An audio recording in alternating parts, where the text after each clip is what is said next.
ಕಾರ್ಯೌ ಕೃಷ್ಣಾರಮಣರಾಜ್ಯದೌ ಪುಷ್ಣೀತಾಂ ಮಮ ಸದ್ಬುದ್ಧಿಂ ವೃಷ್ಣಿವಾಸಿಷ್ಠವಂಶಜೌ ಲಸತು ಶ್ರೀಮದಾನಂದತೀರ್ಥೇಂದುರ್ನೋ ಹೃದಂಬರೆ ಯದ್ವಚಶ್ಚಂದ್ರಿಕಾ ಸ್ವಾಂತಸಂತಾಪಂ ವಿನಿಕೃಂತತಿ ಭವತಿ ಯದನುಭಾವಾತ್ ಏಡಮೂಕೋಪಿ ವಾಗ್ಮಿ ಜಡಮತಿರಪಿ ಜಂತುರ್ಜಾಯತೆ ಪ್ರಾಜ್ಞಮೌಲಿಃ सकलवचनचेतो देवता भारती सा मम वचसि निधत्तां सन्निधिं मानसे च आपादमौलिपर्यन्तं गुरूणाम् आकृतिं स्मरेत् तेन विघ्नाः प्रणश्यन्ति सिद्ध्यन्ति च मनोरथाः तपस्वाध्यायशुश्रूषा कृष्णपूजारतं मुनिं विश्वेशमिष्टदं वन्दे परिव्राट् चक्रवर्तिनम् अनवद्यात्मचारित्रं वादिकद्योतभास्करं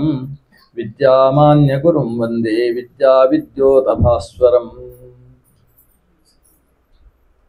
निगमकल्पतरोर्गलितं फलं शुकमुखादमृतद्रवसंयुतं पिबत भागवतं रसमालयं मुहुरहो रसिका भुवि भावुकाः श्रीगुरुभ्यो नमः हरिः ओम्।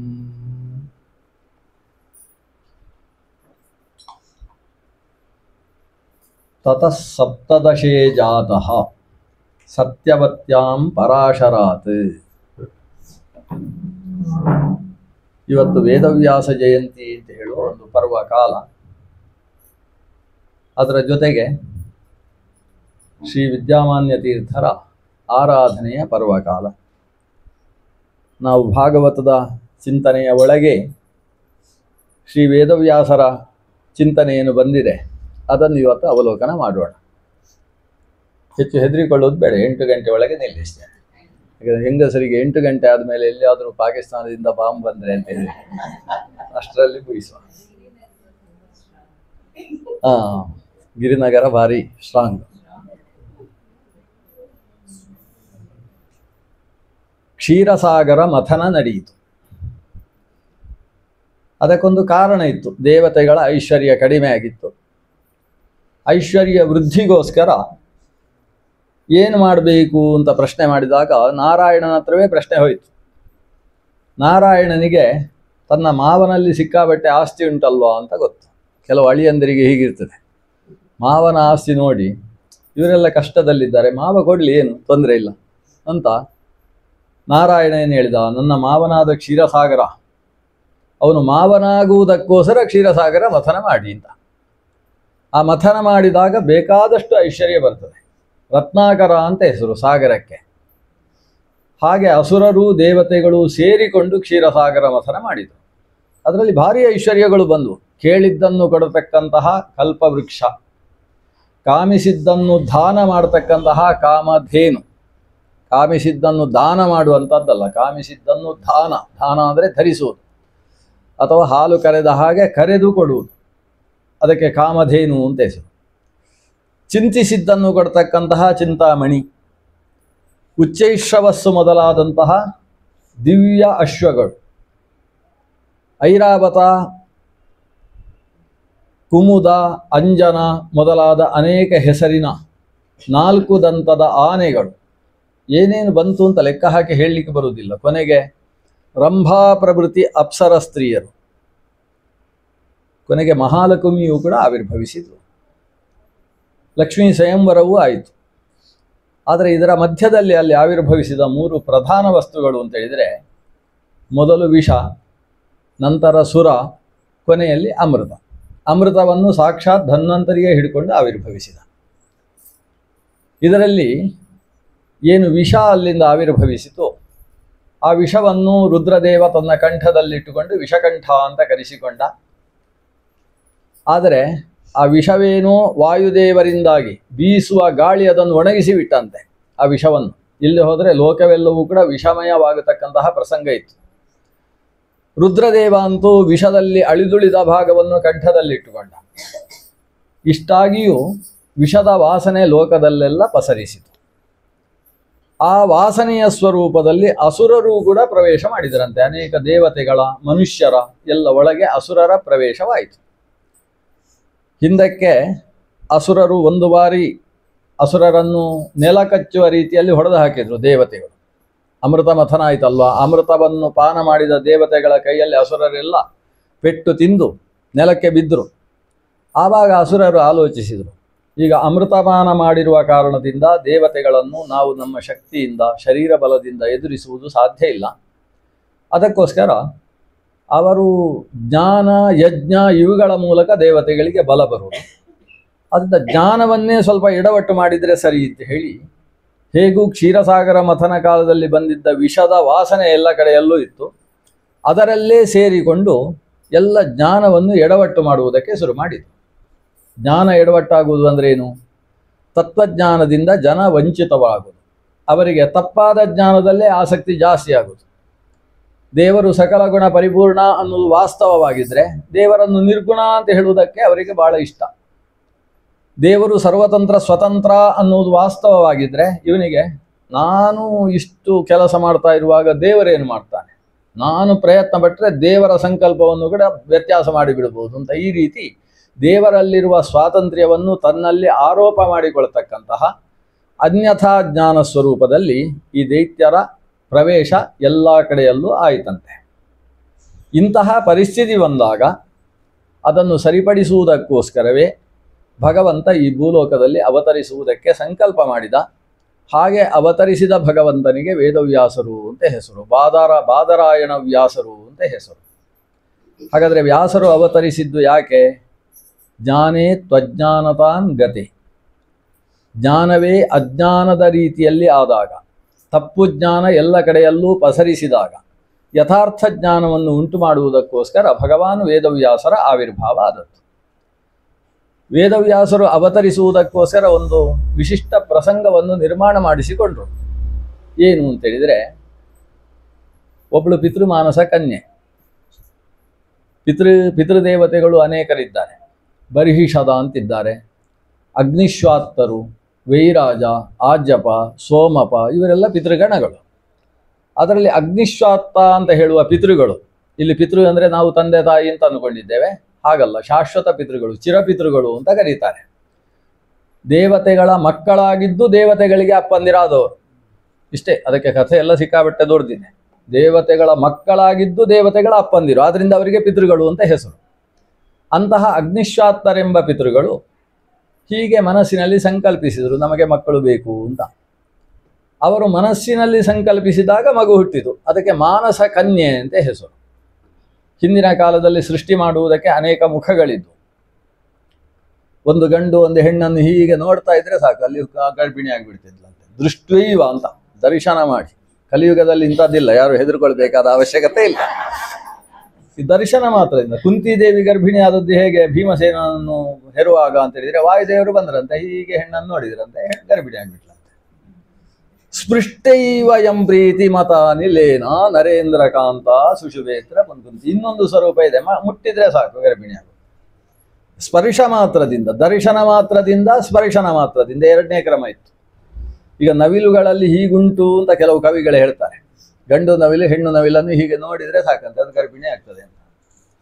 ಇನ್ನು ಕೆಲವು ಹಾಗಲ್ಲ, ಇವರಿಗೆ ನನಗೊಂದು ಮಗು ಬೇಕು ಅಂತ ಈ ಗಂಡಿಗೆ ಅನಿಸಿದರೆ ಇದ್ದಕ್ಕಿದ್ದಾಗೆ ತಲೆಯಿಂದಲೋ ಮೂಗಿನಿಂದಲೋ ಕಿವಿಯಿಂದಲೋ ಬರೋದು ಮಕ್ಕಳು. ಚತುರ್ಮುಖ ಬ್ರಹ್ಮನಿಗೆ ಒಂದು ಮಗು ಬೇಕು ಅನಿಸಿದಂತೆ ಮೂಗಿನಿಂದ ಬಿತ್ತಂತೆ. ಇನ್ನೊಬ್ಬ ಇದ್ದ ವಿಕುಕ್ಷಿ ಅಂತ ರಾಜ. ಆ ವಿಕುಕ್ಷಿ ರಾಜ ಏನು ಮಾಡಿದ ಅಂತ ಹೇಳಿದ್ರೆ, ನಂಗೊಂದು ಮಗು ಬೇಕು ಅಂತ ಅನ್ಕೊಂಡು ಸೀನಿದ ಅಂತೆ. ಸೀನಿದ್ರೆ ಒಂದು ಮಗು ಹುಟ್ಟಿತು. ಯಾರು? ವಿಕುಕ್ಷಿ ಅಲ್ಲ, ಮನು, ವೈವಸ್ವತ ಮನು ಅಂತ ಅವನಿಗೆ ಹೆಸರು. ಆ ವೈವಸ್ವತ ಮನು ಅವನು ಸೀನಿದಾಗ ಹುಟ್ಟಿದ್ದಾದ್ರಿಂದ ಅದಕ್ಕೆ ಎಕ್ಸ್ ಅಂತ ಹೆಸರು, ಸೊ ಅಂತ ಹೆಸರು. ಇಕ್ಷ್ವಾಕು ಅಂತ ಅವನಿಗೆ ಹೆಸರಾಯಿತು. ಹೀಗೆ ಕ್ಷುವತೋ ಮನೋಹ ಇಕ್ಷ್ವಾಕು ಅಂತ ಸೀನಿದಾಗ ಹುಟ್ಟಿದ ಮಗು. ಹೀಗೆಲ್ಲ ವಿಚಿತ್ರವಾಗಿ ಮಾಂಧಾತ ಅಂತ ಒಬ್ಬ ಮಗ ಹುಟ್ಟಿದ. ಅದು ಗಂಡೇ ತನ್ನ ಹೊಟ್ಟೆಯಲ್ಲಿ ಗರ್ಭಧಾರಣೆ ಮಾಡಿ ಹೆತ್ತಂತಹ ಮಗು. ಹೀಗೆ ಅನೇಕ ಕ್ರಮದಲ್ಲಿ, ಅದರಲ್ಲಿ ಕೊನೆಯ ಹಂತದಲ್ಲಿ ಇವತ್ತಿನ ಹಾಗೆ ಹೆಣ್ಣಿನಲ್ಲಿ ಹುಟ್ಟುವುದು ಅನ್ನೋದು ಒಂದು ಕ್ರಮ. ಈ ಪಿತೃಗಳಿಗೆಲ್ಲ ಮಕ್ಕಳಾದದ್ದು ಅಂತ ಹೇಳಿದ್ರೆ ಮನಸ್ಸಿನಿಂದ ಮಗು ಬೇಕು ಅಂತ ಆಲೋಚಿಸಿದಾಗ ಅವರ ಇಚ್ಛೆಗೆ ಅನುಗುಣವಾಗಿ ಗಂಡು ಬೇಕಾದರೆ ಗಂಡು, ಹೆಣ್ಣು ಬೇಕಾದರೆ ಹೆಣ್ಣು ಹುಟ್ಟುವಂತಹದ್ದು ಮಾನಸ ಸೃಷ್ಟಿ ಅಂತ ಕರೀತಾರೆ. ಹಾಗೆ ಈ ಅಗ್ನಿಶ್ವಾತ್ತರೆಂಬಂತಹ ಪಿತೃಗಳ ಮಾನಸ ಸೃಷ್ಟಿ ಆ ಹೆಣ್ಣಿಗೆ ಅಚ್ಚೋದ ಅಂತ ಹೆಸರು. ಹೆಸರು ಇಟ್ಟದ್ದು ಯಾರು? ಬ್ರಹ್ಮದೇವರು. ಯಾಕಂದರೆ ಈ ಪಿತೃದೇವತೆಗಳಿದ್ದಾರಲ್ವ ಅಪ್ಪಂದಿರು, ಅವರು ಕಾಣಿಸುವುದಿಲ್ಲ. ಅವರು ಧರ್ಮಮೂರ್ತಿ ಧರಾಹಿತೇ ಅಂತ. ಅವರು ಧರ್ಮ ಪುಣ್ಯವೇ ಅವರ ಶರೀರ, ಕಣ್ಣಿಗೆ ಕಾಣಿಸುವ ಶರೀರ ಇಲ್ಲ. ಹಾಗಾಗಿ ಅವರನ್ನು ಅಮೂರ್ತ ಪಿತೃಗಳು ಅಂತ ಕರೀತಾರೆ. ಅಂತಹ ಅಗ್ನಿಶ್ವಾತ್ತರಿಂದ ಆವಿರ್ಭವಿಸಿದ ಅಚ್ಚೋದೆ ಅವಳಿಗೆ ದೊಡ್ಡ ಸಮಸ್ಯೆ ಏನು ಅಂದರೆ ಅಮ್ಮ ಯಾರು ಅಪ್ಪ ಯಾರು ಅಂತ ಗೊತ್ತಿಲ್ಲ. ಯಾಕಂದರೆ ಕಂಡಿಲ್ಲ ಅವಳು ಆಗ ತನ್ನ ಯೋಗ ಸಾಮರ್ಥ್ಯದಿಂದ ಆಕಾಶ ಮಾರ್ಗದಲ್ಲಿ ಸಂಚರಿಸ್ತಾ ಇದ್ದಾಳೆ. ಯುವತಿಯಾಗಿದ್ದಾಳೆ. ಸಂಚರಿಸುವವಳು ಒಂದು ವಿಮಾನ ನೋಡಿದ್ಳು. ವಿಮಾನದಲ್ಲಿರುವಂತಹ ಒಬ್ಬ ಸುಂದರ ಪುರುಷನನ್ನು ಕಂಡಳು. ಆ ಪುರುಷನ ಜೊತೆಗೆ ಒಬ್ಬಳು ಹೆಣ್ಣು ಮಗಳು ಇದ್ದಾಳೆ. ಅಮಾವಸು ಅಂತ ರಾಜ. ಅವನಲ್ಲೇ ಆ ಕಾಲದಲ್ಲಿ ಹೆಚ್ಚು ಜನರಲ್ಲಿ ವಿಮಾನ ಇರಲಿಲ್ಲ. ಅವನಲ್ಲಿ ಒಂದು ವಿಮಾನ ಇತ್ತು. ಆಮೇಲೆ ಲಂಕೆಯಲ್ಲಿ ಒಂದು ವಿಮಾನ ಇತ್ತು. ಇನ್ನೊಂದು ಸೌಭದೇಶದಲ್ಲಿ ವಿಮಾನ ಇತ್ತು. ಪ್ರಾಚೀನ ಭಾರತದಲ್ಲಿ 3 ಕಡೆ ವಿಮಾನ ಇತ್ತು. ಈ ಅಮಾವಸುವಿನಲ್ಲಿದ್ದಂತಹ ವಿಮಾನ, ಆ ಕಾರಣದಿಂದ ಅಮಾವಸುವಿಗೆ ಹೆಸರೇನು ಅಂದರೆ ಉಪರಿಚರ ವಸು ಅಂತ. ಉಪರಿಚರ ಅಂದರೆ ಆಕಾಶದಲ್ಲಿ ಸಂಚಾರ ಮಾಡ್ತಾ ಇರುವ ವಸು ಅಂತ ಅವನನ್ನು ಕರೀತಾ ಇದ್ದ. ಇಂತಹ ವಿಮಾನದಲ್ಲಿ ಅವ ಅದ್ರಿಕೆ ಅಂತ ಹೇಳುವ ಒಬ್ಬಳು ಅಪ್ಸರ ಸ್ತ್ರೀಯ ಜೊತೆಗೆ ವಿಮಾನದಲ್ಲಿ ಸಂಚಾರ ಮಾಡ್ತಾ ಇರುವಾಗ ಈ ಅಚ್ಚೋದೆ ಎಂಬಂತಹ ಪಿತೃಮಾನಸ ಕನ್ಯೆ ಆತನನ್ನು ನೋಡಿದ್ಲು. ನೋಡಿ ಇದೇ ನನ್ನ ಅಪ್ಪ, ಇವಳೇ ನನ್ನ ಅಮ್ಮ ಅಂತ ತಿಳ್ಕೊಂಡು. ಯಾಕಂದರೆ ಅವಳಿಗೆ ಅಷ್ಟು ಗೊತ್ತು, ಲೋಕದಲ್ಲೆಲ್ಲ ಮಕ್ಕಳು ಅಂತ ಹೇಳಿದರೆ ಅಪ್ಪ ಅಮ್ಮ ಇರ್ತಾರೆ. ನನ್ನ ಅಪ್ಪ ಅಮ್ಮ ಯಾರು ಇರಬೇಕು? ಆಕಾಶದಲ್ಲಿ ನಾನು ಸಂಚಾರ ಮಾಡ್ತಾ ಇದ್ದೇನೆ, ಇವರು ಇದ್ದಾರೆ, ಅದರಿಂದ ಇದೇ ಅಪ್ಪ ಇದೇ ಅಮ್ಮ ಅಂತ ತಿಳ್ಕೊಂಡು. ಇದು ತಪ್ಪಲ್ವಾ? ಮಾನಸವಾದ ಅಪಚಾರವಾಯಿತು. ಅಪ್ಪನಲ್ಲದ ಅಮ್ಮನಲ್ಲದ ವ್ಯಕ್ತಿಯನ್ನು ಅಮ್ಮ ಅಪ್ಪ ಅಂತ ತಿಳ್ಕೊಂಡ ಕಾರಣದಿಂದ ಈ ಮಾನಸ ಅಪಚಾರದಿಂದಾಗಿ ಆಕೆಗೆ ದೋಷ ಬಂತಂತೆ. ತಪ್ಪು ಅನ್ನುವ ಕಾರಣದಿಂದ ಆಕೆ ಅಲ್ಲಿಯ ತನಕ ಆಕಾಶದಲ್ಲಿ ಸಂಚಾರ ಮಾಡುವ ಯೋಗ ಸಾಮರ್ಥ್ಯವನ್ನು ಪಡೆದಿದ್ದವಳು ಇದ್ದಕ್ಕಿದ್ದ ಹಾಗೆ ಯೋಗ ಭ್ರಷ್ಟಳಾಗಿ ಭೂಮಿಗೆ ಬೀಳುವುದಕ್ಕೆ ಪ್ರಾರಂಭ ಆದಳು. ಹೆದರಿಕೆ ಆಯಿತು ಅವಳಿಗೆ. ಬೀಳ್ತಾ ಇರುವಾಗ ಹೆದರಿಕೆಯಾಗಿ ಕೂಗಿದ್ಲು, ತ್ರಾಹಿ ತ್ರಾಯಸ್ವ ರಕ್ಷ ಅಂತ, ನನ್ನನ್ನು ರಕ್ಷಿಸು ಅಂತ ಕೂಗಿಕೊಂಡು. ಅಷ್ಟು ಹೊತ್ತಿಗೆ ತಿಷ್ಠ ಅಂತ ಒಂದು ಶಬ್ದ ಕೇಳಿಸಿತು. ನಿಲ್ಲು ಅಂತ ಶಬ್ದ ಕೇಳಿಸಿದ್ದೆ ತಡ ಬೀಳುವವಳು ನಿಂತುಬಿಟ್ಲು. ಯಾರು ಹೇಳಿದ್ದು ಅಂತ ಅತ್ತಿತ್ತ ನೋಡಿದರೆ ಯಾರು ಕಾಣಿಸೋದಿಲ್ಲ. ಯಾವುದೋ ಪುಟ್ಟ ಒಂದು ಜೇನುನೊಣದಷ್ಟು ಗಾತ್ರದ ವಿಮಾನಗಳು ಕಾಣಿಸ್ತಾ ಇದ್ದಂತೆ. ಅದು ವಿಮಾನ ಜೇನುನೊಣದಷ್ಟೇ ಗಾತ್ರ. ಆ ವಿಮಾನದ ಒಳಗೆ ಯಾರೋ ಇದ್ದಾರೆ ಅಂತ ಇಳಿತಿ ನೋಡಿದ್ರು, ಒಳಗೆ ಯಾರು ಕಾಣಿಸ್ತಾ ಇಲ್ಲ. ಆದರೆ ಅದರಿಂದ ಶಬ್ದ ಕೇಳಿಸ್ತಾ ಉಂಟು, ಮಾತು ಕೇಳಿಸ್ತಾ ಉಂಟು. ಅದು ಪಿತೃಗಳು ಧರ್ಮಮೂರ್ತಿ ಧರರಾಗಿ ಅಣುದೇಹಗಳಾಗಿ ಆ ವಿಮಾನದಲ್ಲಿ ಕುಳಿತು ಈಕೆಗೆ ಹೇಳ್ತಾರೆ, ನೋಡು, ಮನುಷ್ಯರು ತಪ್ಪು ಮಾಡಿದರೆ ಸತ್ತ ಮೇಲೆ ಅವರಿಗೆ ಶಿಕ್ಷೆ, ದೇವತೆಗಳು ತಪ್ಪು ಮಾಡಿದರೆ ಆವಾಗಲೇ ಶಿಕ್ಷೆ. ಅದರಿಂದ ದೇವತೆಗಳಾಗಬಾರ್ದು, ಮನುಷ್ಯರಾದರೆ ತೊಂದರೆ ಇಲ್ಲ. ಪ್ರೇತ್ಯ ಮಾನುಷೇ, ಮನುಷ್ಯರಿಗೆ ಸತ್ತ ಮೇಲೆ ಶಿಕ್ಷೆ ಅಂತೆ. ಆದರೆ ನೀನು ದೇವತೆಯಾಗಿ ನೀನು ತಪ್ಪು ಮಾಡಿದಿ. ಅಮ್ಮನಲ್ಲದ ಅಪ್ಪನಲ್ಲದ ವ್ಯಕ್ತಿಯನ್ನು ತಪ್ಪಾಗಿ ತಿಳ್ಕೊಂಡಿ.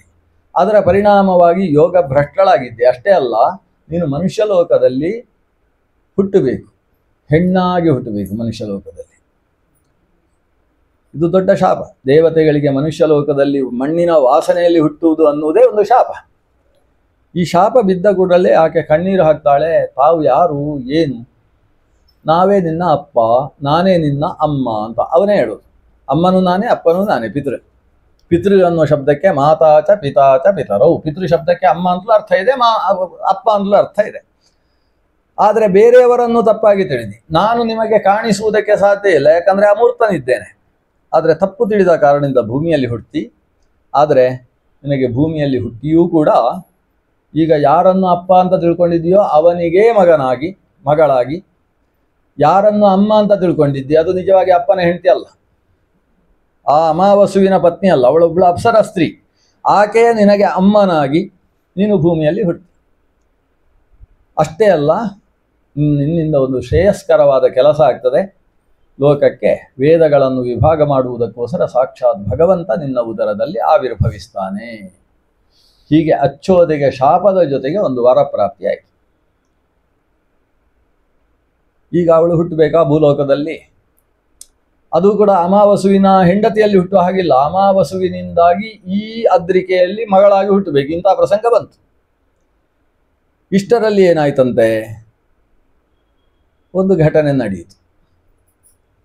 ಈ ಅಮಾವಸು ಅಂತಕ್ಕಂತಹ ರಾಜ, ಅವನು ಪಿತೃಗಳ ಶ್ರಾದ್ದ ನಡೆಸುವುದಕ್ಕೋಸ್ಕರ ಕಾಡಿನಿಂದ ಏನೋ ತರಬೇಕಿತ್ತು ಅವನಿಗೆ. ಅದಕ್ಕೋಸ್ಕರ ಬೇಟೆಯಾಡುವುದಕ್ಕೆ ಅಂತ ಕಾಡಿಗೆ ಹೋದ. ಕಾಡಿಗೆ ಹೋದವನಿಗೆ ಎಷ್ಟು ಹುಡುಕಾಡಿದ್ರೂ ಬೇಕಾದ್ದು ಸಿಗಲಿಲ್ಲ. ಇತ್ತ ಆತ ಮನೆಯಿಂದ ಹೊರಡಬೇಕಾದ್ರೆ ಪತ್ನಿಯಲ್ಲಿ ಹೇಳಿ ಹೊರಟಿದ್ದಾನೆ. ಪತ್ನಿ ಋತುಸ್ನಾತೆಯಾಗಿದ್ದಾಳೆ. ಆತ ಮಧ್ಯಾಹ್ನದ ಹೊತ್ತಾದರೂ ತನಗೆ ಬೇಟೆ ಸಿಗದೇ ಇದ್ದದ್ದಕ್ಕೋಸ್ಕರ ಒಂದು ಮರದ ಅಡಿಯಲ್ಲಿ ಸ್ವಲ್ಪ ವಿಶ್ರಮಿಸಿದ. ಹಾಗೆ ಜೊಂಪು ಹತ್ತಿತು ಮಧ್ಯಾಹ್ನದ ಬಿಸಿಲಿಗೆ. ನಿದ್ದೆಯಲ್ಲಿ ಆಕೆಗೆ ತನ್ನ ಋತುಸ್ನಾತೆಯಾದ ಪತ್ನಿಯ ನೆನಪಾಗ್ತದೆ. ಆತನ ರೇತಸ್ಖಲನವಾಗ್ತದೆ. ಸ್ಖಲಿತವಾದ ರೇತಸ್ಸನ್ನು ಒಂದು ದೊನ್ನೆಯಲ್ಲಿ ಕಟ್ಟಿ ತನ್ನ ಬೇಟೆಗೆ ತನ್ನ ಜೊತೆಗೆ ಬಂದಿದ್ದಂತಹ ಒಂದು ಹಕ್ಕಿ, ಒಂದು ಗಿಡುಗ ಹಕ್ಕಿಯ ಕೈಯಲ್ಲಿ ಕೊಡ್ತಾನೆ. ಇದನ್ನು ತೆಗೆದುಕೊಂಡು ಹೋಗಿ ನನ್ನ ಪತ್ನಿಗೆ ಕೊಡುವುದು. ಆ ಕಾಲದ ಸೃಷ್ಟಿಯಲ್ಲಿ ಇದು ಒಂದು ಕ್ರಮ. ರೇತಸ್ಪರ್ಶದಿಂದಾಗಿ ಸೃಷ್ಟಿ ಅಂತ ಒಂದು ಕ್ರಮ ಕೊಟ್ಟು ಕಳಿಸಿದ. ಆದರೆ ಅದರ ಪರಿಣಾಮ ಏನಾಯಿತು? ಈ ಹಕ್ಕಿ ಆ ದೊನ್ನೆಯನ್ನು ಹಿಡ್ಕೊಂಡು ಆಕಾಶ ಮಾರ್ಗದಲ್ಲಿ ಹಾರಿ ಬರ್ತಾ ಇದ್ದರೆ ಉಳಿದ ಗಿಡುಗಗಳು ಇದರ ಕೈಯಲ್ಲಿ ಏನೋ ಒಂದು ಆಹಾರ ಪದಾರ್ಥ ಇದೆ ಅಂತ ಇದರ ಮೇಲೆ ಆಕ್ರಮಣ ಮಾಡಿದವು. ಅವುಗಳ ಪೆಟ್ಟಿಗೆ ಅದರ ಕೈಯಲ್ಲಿದ್ದಂತಹ ದೊನ್ನೆ ಕೆಳಕ್ಕೆ ಬಿತ್ತು. ಬಿದ್ದದ್ದು ಹರಿಯುವ ನದಿಯಲ್ಲಿ ಬಿತ್ತು. ನದಿಯಲ್ಲಿದ್ದಂತಹ ಒಂದು ಮೀನು ಅದನ್ನು ನುಂಗಿತಂತೆ. ಆ ಮೀನು ಯಾರು ಗೊತ್ತೋ? ಆ ಅದ್ರಿಕಾ ಅಂತ ಒಬ್ಳು ಅಪ್ಸರ ಸ್ತ್ರೀಯೇ ಹೆಣ್ಣು ಮೀನಾಗಿ ಹುಟ್ಟಿದ್ಲು. ಅದು ನುಂಗಿತು. ಅಮಾವಸುವಿನ ಶಕ್ತಿ ಆಕೆಯಲ್ಲಿ ಪ್ರವೇಶ ಮಾಡಿ ಆಕೆಯ ಗರ್ಭದಲ್ಲಿ ಗಂಡು ಮಗು ಮತ್ತು ಒಂದು ಹೆಣ್ಣು ಮಗು ಆವಿರ್ಭವಿಸಿದಂತೆ. ಅತ್ತ ದಾಶ ಅಂತ ಹೇಳಿದರೆ ಒಬ್ಬ ಬೆಸ್ತ. ಆ ಬೆಸ್ತನಿಗೆ ಆ ಮೀನು ಸಿಕ್ಕಿ ಹಾಕಿಕೊಂಡಿತ್ತು ಬಲೆಯಲ್ಲಿ.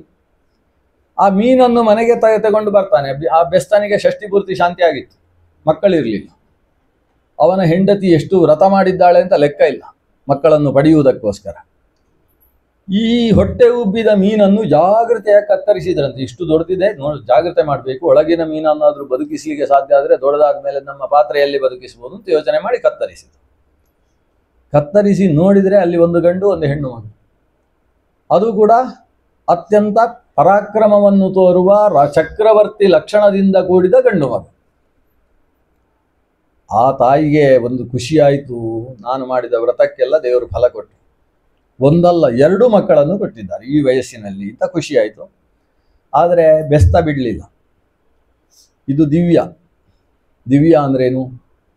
ಮನೆಯಲ್ಲಿ ನೆಲ ಒಂದು ಬಾವಿ ತೋಡುವಾಗ ಒಂದು ದೊಡ್ಡ ನಿಧಿ ಬಂಗಾರದ ಕೊಪ್ಪರಿಗೆ ಸಿಕ್ಕಿದರೆ ಅದು ಮನುಷ್ಯನಿಗೆ ಅವನಿಗೆ ಸೇರಿದ್ದಲ್ಲ, ಅದು ರಾಜಸ್ವ ಆಗುತ್ತೆ.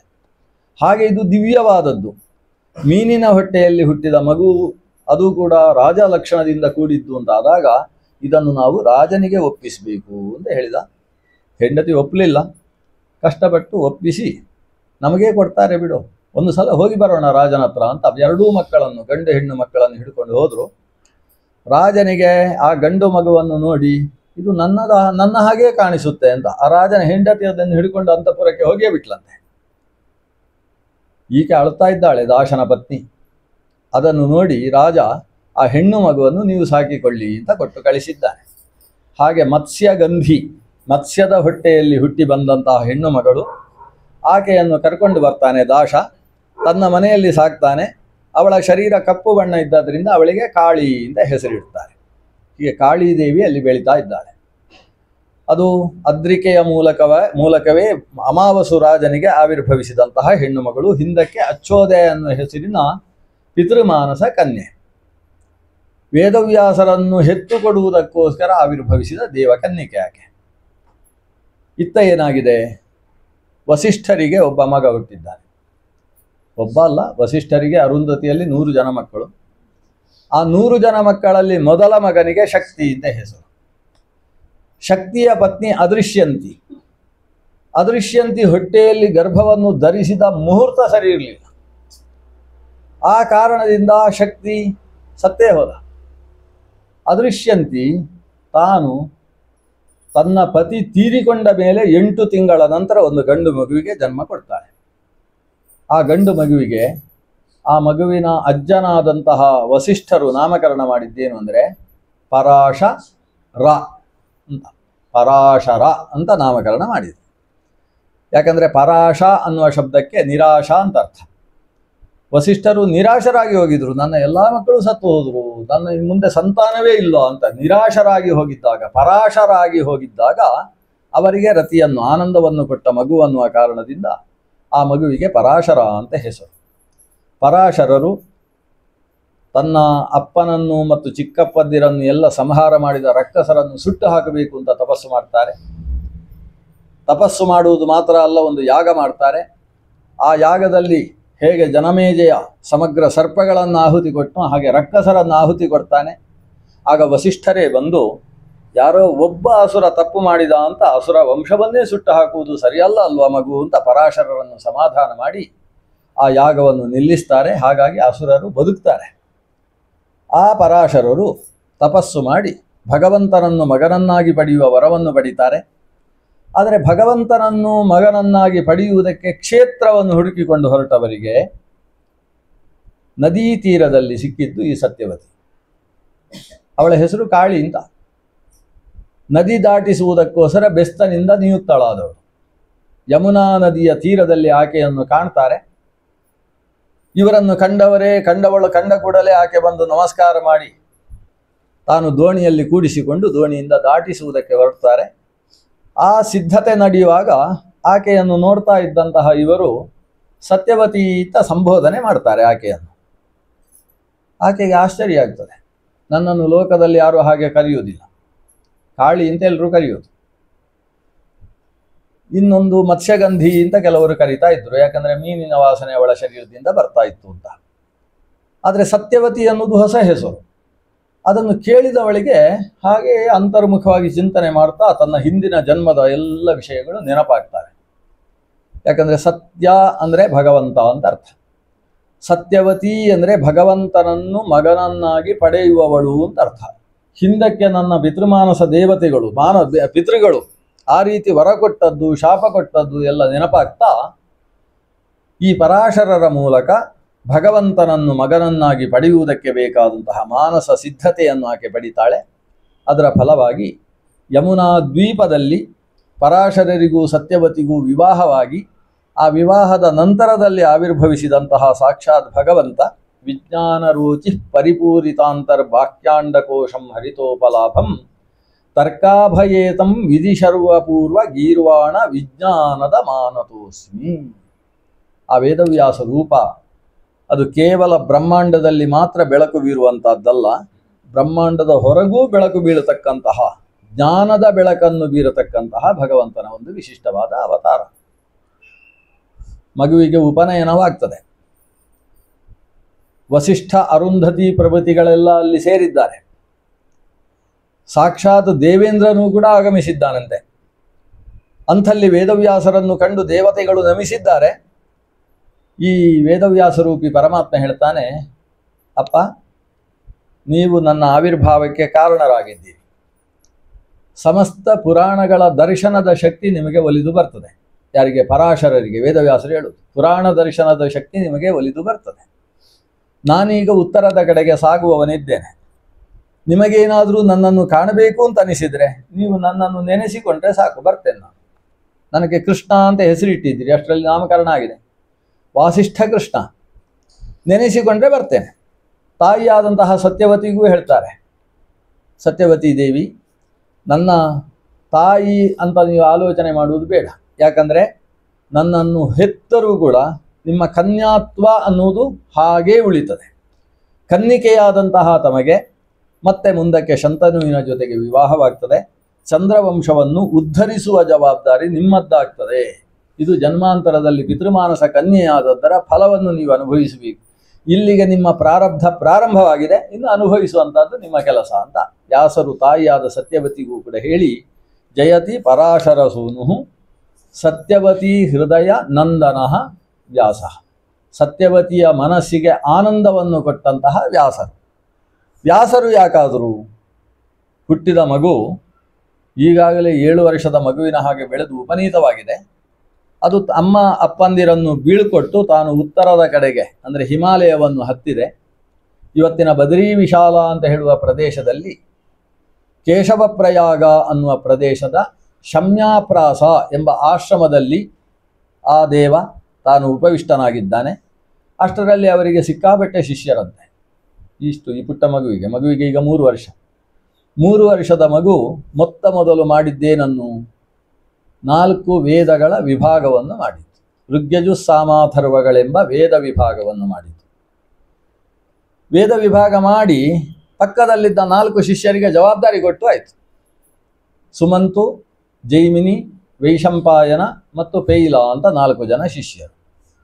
ಪೈಲನೆಂಬ ಶಿಷ್ಯನಿಗೆ ಋಗ್ವೇದದ ಜವಾಬ್ದಾರಿ, ವೈಶಂಪಾಯನರಿಗೆ ಯಜುರ್ವೇದ, ಜೈಮಿನಿಗಳಿಗೆ ಸಾಮವೇದ, ಸುಮಂತುವಿಗೆ ಅಥರ್ವ ವೇದ ಅಂತ 4 ವೇದಗಳನ್ನು ಶಾಖೋಪಶಾಖೆಗಳಾಗಿ ಲೋಕದಲ್ಲಿ ಪಸರಿಸುವ ಜವಾಬ್ದಾರಿಯನ್ನು ಕೊಟ್ಟರು.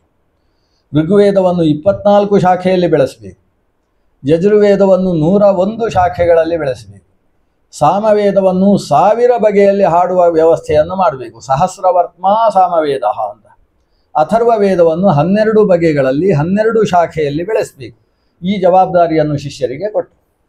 ಆಮೇಲೆ ವ್ಯಾಸರು ಶಮ್ಯಾಪ್ರಾಸದಲ್ಲಿ ಕೂತುಕೊಂಡು ಈ ವೇದಗಳು, ಬ್ರಾಹ್ಮಣ, ಆರಣ್ಯಕ, ಉಪನಿಷತ್ತುಗಳು ಇವುಗಳನ್ನೆಲ್ಲ ಸಾಮಾನ್ಯರು ಅರ್ಥ ಮಾಡಿಕೊಳ್ಳುವುದು ಕಷ್ಟ.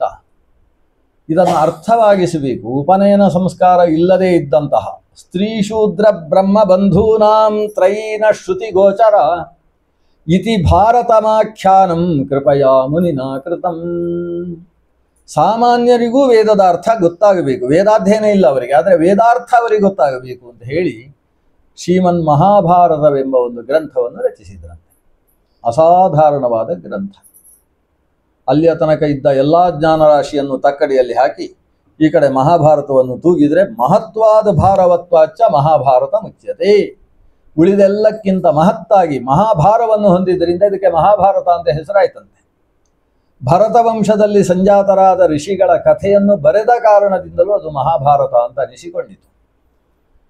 ಅದು ಕೇವಲ ಕುರುಪಾಂಡವರ ಕಥೆ ಅಲ್ಲ. ಆ ಮಹಾಭಾರತದ ಒಂದೊಂದು ಭಾಗವೂ ಕೂಡ ಮನುಷ್ಯನಿಗೆ ಜೀವನದ ಧರ್ಮವನ್ನು ತಿಳಿಸಿಕೊಡ್ತದೆ. ಅಷ್ಟೇ ಅಲ್ಲ, ಅದು ಅಧ್ಯಾತ್ಮ ಸಾರ. ಭಗವತ್ ತತ್ವವನ್ನು ಉಪನಿಷತ್ತುಗಳು ಹೇಗೆ ಸಾರಿದ್ದಾವೋ ಅದನ್ನು ಕಥಾದೃಷ್ಟಾಂತದ ಮೂಲಕ ಭಗವಂತನ ಮಹಾತ್ಮೆಯನ್ನು ತಿಳಿಸುವುದಕ್ಕೋಸ್ಕರ ಇರುವ ಶ್ರೀಮನ್ ಮಹಾಭಾರತದ ರಚನೆ ಆಯಿತು. ಆದರೆ ಕೆಲವರಿಗೆ ಮಹಾಭಾರತವು ಕೂಡ ಬೋರ್ ಆಗ್ತದೆ. ನನಗೆ ಅದು ಬೋರ್ ಅಂತೇಳಿ ಮಹಾಭಾರತ ಟಿ ವಿಯಲ್ಲಿ ಬರುವಾಗಲೇ ಬೋರ್ ಆಗ್ತದೆ, ಇನ್ನು ಉಪನ್ಯಾಸ ಬೋರ್ ಆಗಲಿಕ್ಕಿಲ್ವ. ಆದ್ದರಿಂದ ಈ ಮಹಾಭಾರತ ಕೆಲವರು ಕೇಳುವುದು ಕಷ್ಟ ಆಗಬಹುದು ಅಂತ ಹೇಳಿ ಮತ್ತೆ 18 ಪುರಾಣಗಳನ್ನು ರಚನೆ ಮಾಡ್ತಾರಂತೆ.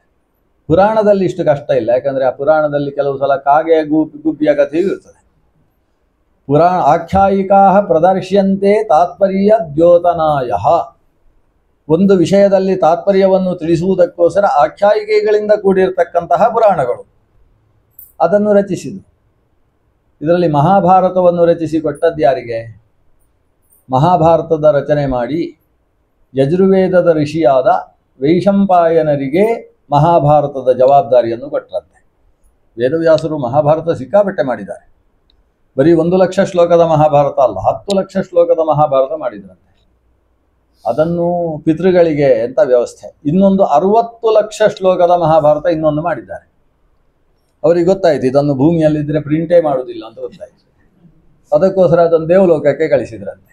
60 ಲಕ್ಷ ಶ್ಲೋಕದ ಮಹಾಭಾರತ ನಾರದರ ಮೂಲಕ ದೇವಲೋಕಕ್ಕೆ ಕಳಿಸಿದರು. ವೈಶಂಪಾಯನರ ಮೂಲಕ 1 ಲಕ್ಷ ಶ್ಲೋಕದ ಮಹಾಭಾರತ ಮಾತ್ರ ಭೂಮಿಗೆ ಕಳಿಸಿದ್ರು ನಮಗೋಸ್ಕರ. ಆದರೆ ನಾವು ಲಕ್ಷ ಶ್ಲೋಕ ಓದದೆ ವ್ಯವಸ್ಥೆ ಮಾಡಿದ್ವಿ. ಮಹಾಭಾರತ ದೊಡ್ಡದಾಯಿತು, ಏನಾದ್ರು ಸ್ವಲ್ಪ ಸಂಕ್ಷೇಪವಾಗಿ ಹೇಳಿ ಅಂತ. ಕೊನೆಗೆ ಇಷ್ಟೇ ದಪ್ಪದಲ್ಲಿ ಸುಬೋಧ ರಾಮರಾಯರು ಶ್ರೀಮದ್ ಭಾಗವತ ಕಥಾಸಾರ ಬರೆದ ಹಾಗೆ ಮಹಾಭಾರತ ಸಾರ ಬರೆದರು, ಚಿಕ್ಕದಾಗಿ ಸಿಕ್ಕಿತು. ಇಷ್ಟೇ ಅಲ್ಲದೆ ಮಹಾಭಾರತದ ಸಾರ ಅಂತ 2 ಗ್ರಂಥ ಬಂತು.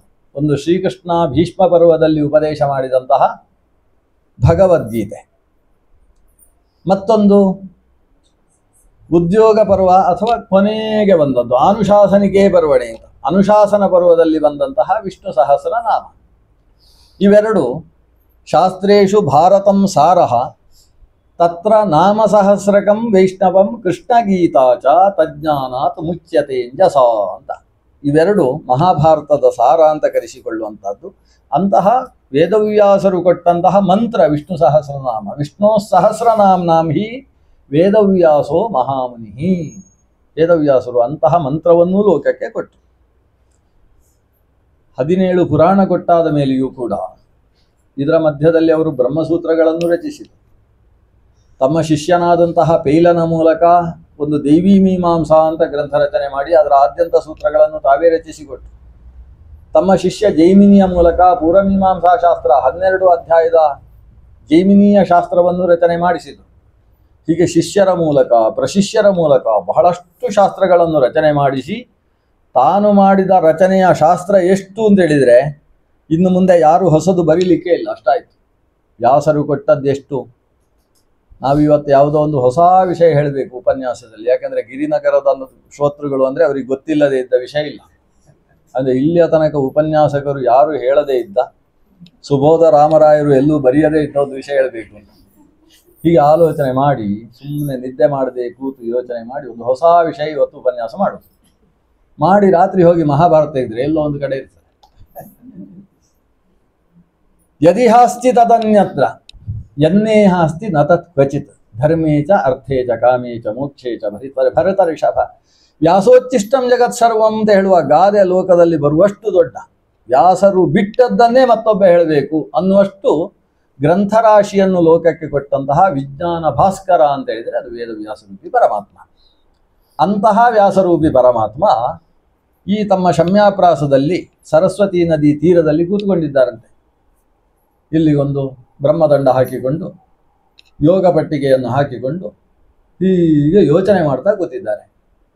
ಏನು ಯೋಚನೆ ಅಂದರೆ, ಜನರಿಗೆ ಯಾವುದೋ ಒಂದು ಮಾಡಬೇಕು, ನಾನು ರಚಿಸಿದ್ದು ಕಡಿಮೆ ಆಯಿತು, ಇನ್ನೊಂದು ರಚಿಸಬೇಕು. ಏನು ರಚಿಸಬೇಕು, ಯಾವುದೋ ರಚಿಸಬೇಕು ಅಂತ ಯೋಚನೆ ಮಾಡ್ತಾ ಇದ್ದಾರೆ. ಅದಕ್ಕೆ ಸರಿಯಾಗಿ ನಮ್ಮ ನಾರದರು ಪ್ರವೇಶ ಮಾಡಿದರು. ನಾರದರು ಬಂದದ್ದು ನೋಡಿ ವ್ಯಾಸರಿಗೆ ಖುಷಿ ಆಯಿತು. ಅವ್ರು ಹೇಳಿದರು, ಏನೋ ಮಾಡಬೇಕು ಅಂತಿದ್ದೇನೆ, ಹೊಟ್ಟೆಯಲ್ಲುಂಟು, ಬಾಯಿಗೆ ಬರ್ತಾ ಇಲ್ಲ, ಏನೋ ಒಂದು ಮಾಡಬೇಕು ಅಂತ. ನಾತಿ ಪ್ರಸನ್ನ ಹೃದಯ, ಅದ್ಯಾಕೋ ಹೆಚ್ಚು ಪ್ರಸನ್ನರಾಗಲಿಲ್ಲ ಅಂತ ಆಲೋಚನೆ ಮಾಡ್ತಾ ಇದ್ದಾರಂತೆ. ಏನೋ ಮಾಡಬೇಕಿತ್ತು. ನಾರದರು ಹೇಳ್ತಾರೆ, ವ್ಯಾಸರೇ ನಾಟಕ ಮಾಡಬೇಡಿ ಅಂತ, ನಿಮ್ಗೆ ಗೊತ್ತಿಲ್ಲದೆ ಇದ್ದದ್ದು ಏನಿದೆ, ನೀವು ಮಾಡಿದ್ದೆಷ್ಟು ಎಲ್ಲ ಒಂದೊಂದನ್ನು ಉಲ್ಲೇಖ ಮಾಡಿ ಇಷ್ಟು ದೊಡ್ಡ ಜ್ಞಾನದ ರಾಶಿ ಕೊಟ್ಟಿದ್ದೀರಿ. ಅಷ್ಟಾಗಿಯೂ ತಾವೊಂದು ಕೊಡಬೇಕಾದದ್ದಿದೆ. ಅದೇನೆಂದರೆ, ನೀವು ಇಲ್ಲಿಯ ತನಕ ಕೊಟ್ಟ ಗ್ರಂಥಗಳು ಅದರಲ್ಲಿ ಬೇರೆ ಬೇರೆ ಭಾಷೆಗಳುಂಟು. ಏನು ಭಾಷೆ? ಸಮಾಧಿ ಭಾಷೆ, ಗುಖ್ಯ ಭಾಷೆ, ದರ್ಶನ ಭಾಷೆ, ಜನಕ್ಕೆ ಸುಲಭವಾಗಿ ಅರ್ಥವಾಗದೇ ಇದ್ದ ಭಾಷೆಗಳೆಲ್ಲ ಸೇರಿಕೊಂಡಿದ್ದಾವೆ. ಆದ್ದರಿಂದ ಈಗ ನೀವೊಂದು ಗ್ರಂಥ ಕೊಡಬೇಕು. ಎಂಥ ಗ್ರಂಥ ಅಂದರೆ ಅದು ಸಮಾಧಿ ಭಾಷೆಯಲ್ಲಿರಬೇಕು. ಅದರಲ್ಲಿ ಗುಖ್ಯ ಭಾಷೆ, ದರ್ಶನ ಭಾಷೆ ಅಂತದ್ದೆಲ್ಲ ಸೇರಿಕೊಂಡಿರಬಾರ್ದು, ಜನಕ್ಕೆ ಅರ್ಥ ಆಗುವ ಹಾಗಿರಬೇಕು. ಅಷ್ಟು ಮಾತ್ರ ಅಲ್ಲ, ನೀವು ಇಲ್ಲಿಯ ತನಕ ಧರ್ಮ, ಅರ್ಥ, ಕಾಮ, ಮೋಕ್ಷ ಇದರ ಬಗ್ಗೆ ಬೇಕಾದಷ್ಟು ಹೇಳಿದ್ದೀರಿ. ಯಥಾ ಧರ್ಮಾದಯೋಕ್ಯರ್ಥಾ ಮುನಿವರ್ಯಾನುವರ್ಣಿತಾ ನ ತಥಾ ವಾಸುದೇವಸ್ಯ ಮಹಿಮಾಖ್ಯನುವರ್ಣಿತಃ. ಧರ್ಮಾದ್ಯರ್ಥಗಳ ಬಗ್ಗೆ ಹೇಳಿ ಹೇಳಿ ಹೇಳಿ ಇನ್ನಷ್ಟು ಹೇಳಿ ಕೊನೆಗೆ ಮುಗಿಯಿತು ಅಂತ, ಇನ್ನು ಹೇಳಲಿಕ್ಕಿಲ್ಲ ಅಂತ ಮುಗಿಸ್ಬೋದು. ಆದರೆ ವಾಸುದೇವನ ಮಹಿಮೆಯನ್ನು ನೀವು ಎಷ್ಟೇ ಹೇಳಿದರೂ ಹೇಳಿ ಮುಗಿಯುವುದಂತಿಲ್ವಲ್ಲ. ಆದ್ದರಿಂದ ಕೇವಲ ವಾಸುದೇವನ ಮಹಿಮೆಯನ್ನೇ ಉಸುರತಕ್ಕಂತಹ ಒಂದು ಗ್ರಂಥವನ್ನು ತಾವು ರಚನೆ ಮಾಡಬೇಕು. ಜನರಿಗೆ ಬೇಕಾದದ್ದು ಭಕ್ತಿ ಪ್ರಚೋದಕವಾದ, ಜ್ಞಾನ ವೃದ್ಧಿಸತಕ್ಕಂತಹ, ವೈರಾಗ್ಯವನ್ನು ಕೂಡ ಅಭಿವೃದ್ಧಿಗೊಳಿಸುವ ಒಂದು ವಿಶಿಷ್ಟವಾದ ಭಗವತ್ ಕಥೆಯನ್ನು ಸಮಾಧಿನಾನುಸ್ಮರ ಯದ್ವಿಚೇಷ್ಟಿತಂ. ಭಗವತ್ ಅವತಾರಗಳಲ್ಲಿ ಭಗವಂತ ಮಾಡಿದ ಚೇಷ್ಟೆಗಳನ್ನೆಲ್ಲ ನೀನು ಸಮಾಧಿ ಭಾಷೆಯಿಂದ ಒಂದು ಲೋಕಕ್ಕೆ ಕೊಡು. ನಾರದರಷ್ಟು ಹೇಳಿದ ಕೂಡಲೇ ವೇದವ್ಯಾಸರು ನಕ್ಕರಂತೆ. ಅದೇ ನಾನು ಯೋಚನೆ ಮಾಡ್ತಾ ಇದ್ದಾನೆ. ಸರಿಯಾಗಿದೆ, ಸ್ವಲ್ಪ ನಾನು ಹೇಗೆ ರಚನೆ ಮಾಡಬೇಕು ಸ್ವಲ್ಪ ಹೇಳು ಅಂತ ಹೇಳ್ತಾರೆ ವ್ಯಾಸರು. ನಾರದರು ಒಂದು ಅಷ್ಟೇ ಹೇಳ್ತಾರೆ, ಕರೆಕ್ಟ್ ಹಾಗೆ ಮಾಡ್ತೇನೆ ಅಂತ ಮಾಡಿದ್ರಂತೆ ವ್ಯಾಸರು. ವ್ಯಾಸರು ಹೇಗೆ ಮಾಡಿದರು ಭಾಗವತ, ಅವರು ಮಾಡಿದ್ದು ಭಾಗವತ ಇಷ್ಟು ಮಾಡಿ. ಆ ಭಾಗವತ ರಚನೆ ಮಾಡಿದ್ದು ಹೇಗೆ ಅಂದರೆ, ತಾವು ಏನು ಹಿಂದೆ ವೇದಗಳನ್ನು ರಚನೆ ಮಾಡಿದರು, 3 ವೇದ ಅಂತ ಇಟ್ಟುಕೊಳ್ಳಿ, ಋಗ್ವೇದ, ಯಜುರ್ವೇದ, ಸಾಮವೇದ, ಈ ತ್ರಯಿ ಅಂತ ಇದನ್ನು ಕರೀತಾರೆ. ಈ ವೇದಗಳನ್ನು 3 ಬಾರಿ ತಿರುವು ಹಾಕಿ ಆಮೇಲೆ ಭಾಗವತ ರಚನೆ ಮಾಡಿದರು. ಅಂದರೆ ಭಾಗವತ ಓದಿದರೆ ವೇದವನ್ನು 3 ಬಾರಿ ಓದಿದಷ್ಟು ಅಂತ ಅರ್ಥ. ವೇದಗಳ ವಿಷಯಗಳನ್ನೆಲ್ಲ ಸಂಗ್ರಹಿಸಿ ತಾವು ರಚನೆ ಮಾಡಿದರು. ರಚನೆ ಮಾಡಿ ಮುಂದುಗಡೆ ನಾರದರಿದ್ದರು. ನಾರದರಿಗೆ ಹೇಳಲಿಲ್ಲ ಭಾಗವತ, ನಿಮಗೆ ಇನ್ನು ಕೆಲಸ ಇದ್ದರೆ ಬೇಗ ಹೋಗು ಅಂತ ಹೇಳಿದರು ನಾರದರು.